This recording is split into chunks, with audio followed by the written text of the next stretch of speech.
मेरा जीवन का कहानी दुख से भरी हुई। जब मैं छोटा था, मेरे साथ कोई नहीं खेलता था, डर के मारे। मेरे पापा मुझे खेलने नहीं देते थे दूसरे बच्चों के साथ। जब भी हम खेलते हैं, पापा डांटते थे। बाहर के बच्चों के साथ खेलने के लिए, छोटे जाति के बच्चों के साथ खेलने के लिए, और हमारा जीवन स्टार्ट इसी प्रकार हुआ। मेरे पापा हमेशा मम्मी से मारपीट झगड़ा करते थे, और पापा हमेशा मम्मी को मारते थे, गुस्सा करते थे। और उस समय हमें काफ़ी दुख लगता था और डर लगता था। जब मम्मी को मारते थे पूरा घर में, हमें काफ़ी डर लगता था। उस सब चीज़ों को देखते हुए हम डरते थे पापा से बहुत ज़्यादा। कई बार हम जब बाहर खेलते हैं बच्चों के साथ, जिसकी वजह से पापा कई मारते हैं हमको, हम अकेला बहुत रोते थे। पापा कई बार हमको मारते थे। पापा अपने बेल्ट से जब 6 साल के थे तब से इतना मारते थे, बहुत रोते थे, पापा मुझे मत मारिए बोल के। मम्मी को हमेशा पापा डांटते थे।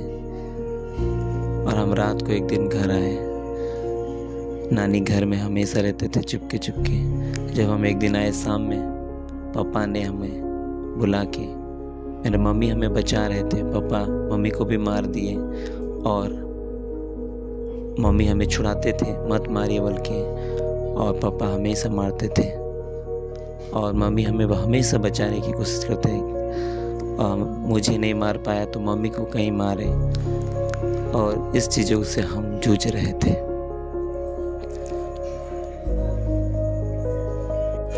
मम्मी हमेशा रोती रहती थी। एक दिन रात को मैं घर से भाग गई, और मैं नानी घर, मेरा घर मामा घर सामने था, वहाँ भाग जाते थे। और एक दिन हम एक जगह में, एक घर के ऊपर में हम छुप गए थे। और मम्मी सुबह सुबह पूरा खोज रही है कहाँ गया बोल के। और मैं एक घर के ऊपर में सो गए थे। और मम्मी हमें खोजते खोजते आती है, बोलती है कहाँ पर है, उतर जाओ, क्यों ऊपर में छुपा है। हम बोलते नहीं जाना है मुझे घर, पापा मारेंगे। बोलते हैं पापा चले गए, तुम आ जाओ। मम्मी रोती रहती थी। हमें बुलाते हैं आ जाओ बाबू, और हम नहीं आते थे। नहीं पापा मारेंगे, पापा मारेंगे, हम नहीं जाएंगे, ऐसे करके बोलते थे। फिर बहुत बोलने के बाद में वहाँ से उठता हूँ और फिर मैं मम्मी के पास जाता हूँ। फिर पापा शाम में ड्यूटी से आके फिर मारते थे। क्यों पढ़ाई को लेके इधर उधर भाग गए। काफ़ी हम 10 साल के हो गए थे तब तक। हमेशा पढ़ाई को लेके या बाहर के बच्चों के साथ या किसी बात के लिए हमेशा मारते रहते। एक दिन मैं जंगल में भाग भाग के चले गए। जंगल में जहाँ लोगों को गाड़ते थे, कब्रिस्तान में, वहीं अकेले जाके हम रोते रहते थे, क्यों मुझे मारते हैं। और वहाँ पर हम बैठ बैठ के रोते रहते थे कि मेरे जीवन में ऐसा क्यों ऐसा। और हम रोते रहते थे, चिल्लाते रहते थे, क्यों प्रभु मेरे जीवन में ऐसा। हम सोए रहते थे जंगल में, मेरे साथ कोई नहीं। प्रार्थना करते थे, प्रभु मेरे जीवन में ऐसा क्यों। कई लोग आते थे, मेरे को देखते थे, लड़का क्यों इस जंगल में घूम रहा है, बैठ रहा है। हम अकेले अकेले घूमते रहते थे जंगल में। एक अंकल आता है, हमें देखता है, फिर चले जाता है। पापा काफ़ी मारते हैं बेल्ट से, पूरा शरीर इतना दाग हुआ रहता है, इतना दर्द देता है, बहुत दर्द देते थे। और अब इतना कष्ट होते थे, रोते रहते थे, इतना क्यों मारते हैं। ऐसे करके हमें मार मिलता था। हम जब दूसरे के पापा मम्मी को देखते हैं, अपने बेटा बेटी के साथ प्यार से बात करते हैं, अपने बेटा बच्चों के साथ कितना प्रेम से उसका मम्मी पापा खेलते हैं, प्यार करते हैं, ये सब देख के हमें काफ़ी दुख होते थे कि क्यों नहीं हमारा मम्मी पापा ऐसा है, क्यों हमारा पापा हमें मारते हैं, कितना पापा अपने बेटों से प्रेम करते हैं, मेरा पापा ऐसा क्यों, ऐसे करके बहुत दुख लगता था।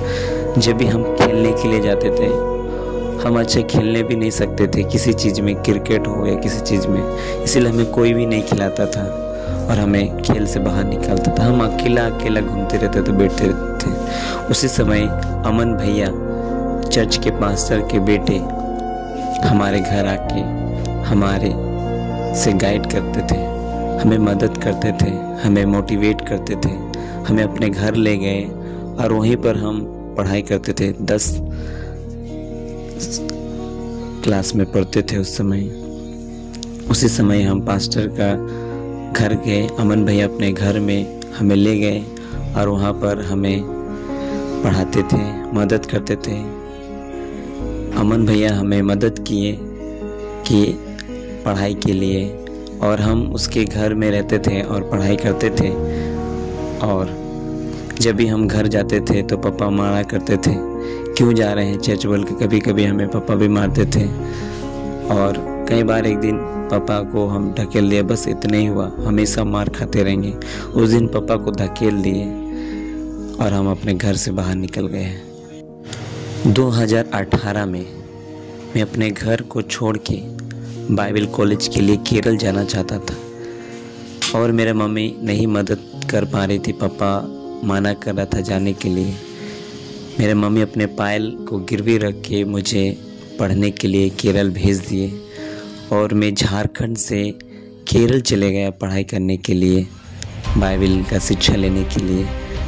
और मैं वहाँ जाकर वहाँ पर कई सारी बातें सीखी, आराधना करना, प्रार्थना करना और किस प्रकार हम वचन को पढ़ना है, वर्शिप करना। और मैं इंग्लिश भी नहीं जानता था, सरकारी स्कूल से पढ़े थे।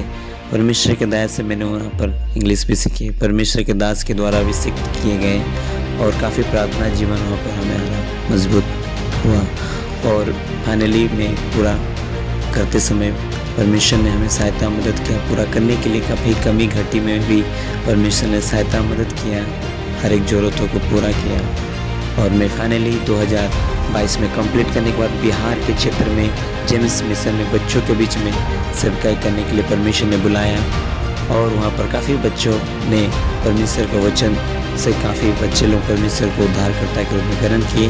फाइनली 2025 में मैंने क्वीन रोज से शादी किया और मेरा जीवन साथी जैसे मुझे चाहिए था वैसे ही मेरे लायक, मेरे सेवकाई में मदद करने लायक वैसे ही परमेश्वर ने दिया। और फाइनली हम दोनों बच्चों के बीच में सेवकाई कर रहे हैं और काफ़ी बच्चे लोग हम दोनों से उत्साहित होते हैं और परमेश्वर के वचन को सीखते हैं। और आप देख सकते हैं परमेश्वर ने इस प्रकार हमारे जीवन को बदला और हमारे पत्नी हम दोनों को परमेश्वर अपने राज्य के लिए इस्तेमाल कर रहे हैं। इस गवाही के द्वारा सभी भाई बहनों को आशीष मिले और निरंतर हम दोनों के लिए आप लोग प्रार्थना करते रहिए। धन्यवाद।